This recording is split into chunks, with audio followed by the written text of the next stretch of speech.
If you write for a newspaper, you're a journalist. If you work in radio or television news, you'll also be considered a journalist.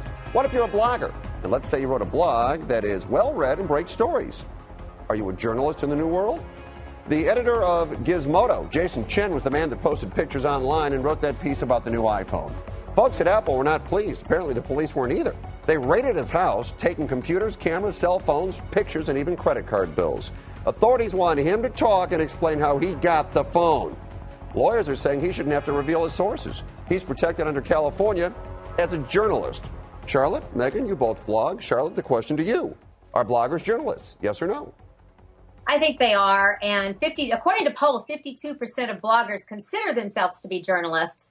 And, you know, the line has become very blurry because a lot of newspapers are closing and mainstream media reporters are going over to blogging. And so you have an LA Times blog, you have Huffington Post, you have a lot of respected reporters who are out there blogging.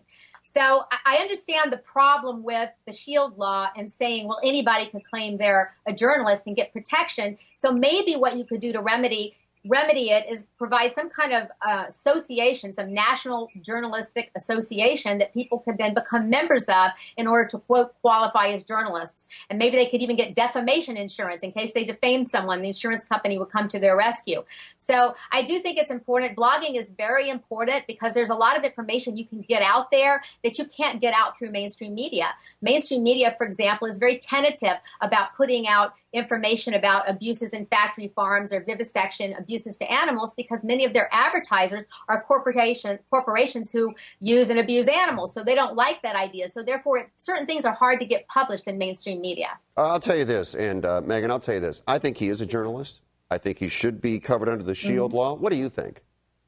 Absolutely. You know, there's a lot of times, I work for Red County, and there's a lot of times that we'll be contacted by an activist, a Politico, or someone that wants to break an exclusive story. They avoid the MSM and they come to an independent blog or blogging organization, or even one of our bloggers is approached. So we do have to have some protection under the SHIELD law, and we do have to have a First Amendment protection as well. I think that Gizmodo's chief executive his civil rights, it sounds to me like were violated. It sounds to me as if the police overstepped their bounds. And if he was protected by the SHIELD law, this perhaps would not have happened. So we really do need to maintain some protection for this new form of, online media that exists and is only growing in leaps and bounds. Well, you're talking about that, and Charlotte made very good points. And you look at the show The Filter here. This is a different way of presenting information. It's not the conventional way that mainstream media used many years ago.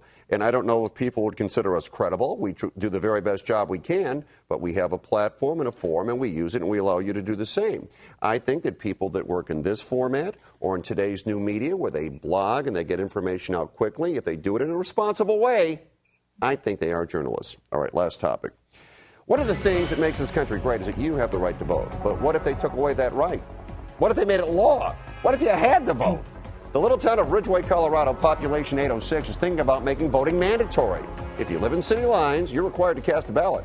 Local bar owner thought it would be a great tribute to democracy. The town council agreed and put it on the ballot just to see what people thought. Some liked it, some didn't. Under the bill, if you don't vote, you better be prepared to pay a fine. Bottom line, mandatory voting. You think that's democratic, Megan?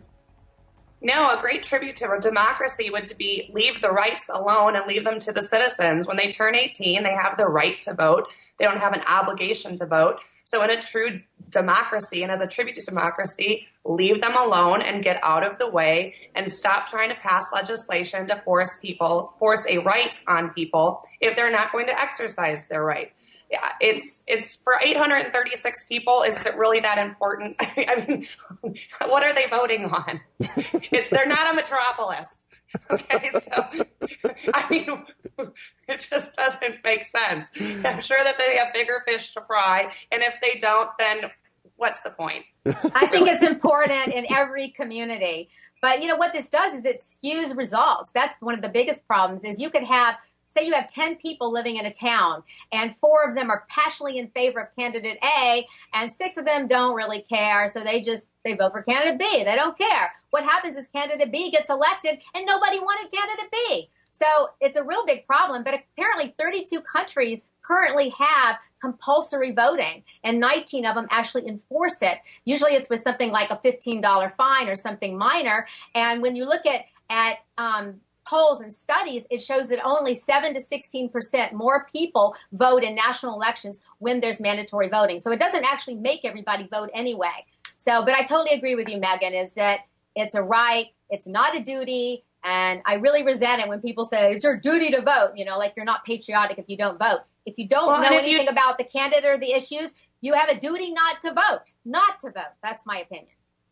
Well, and if you don't exercise your right to vote, and if candidate A won and you're the 6 people that didn't want him, well, then tough bounce. You had every right to vote and you didn't exercise it, so you really don't have a right to complain. Yeah, I would agree. You know something? You don't have a right to vote if people are telling you you have to vote. Then you've lost your right. Exactly. Okay. That's right.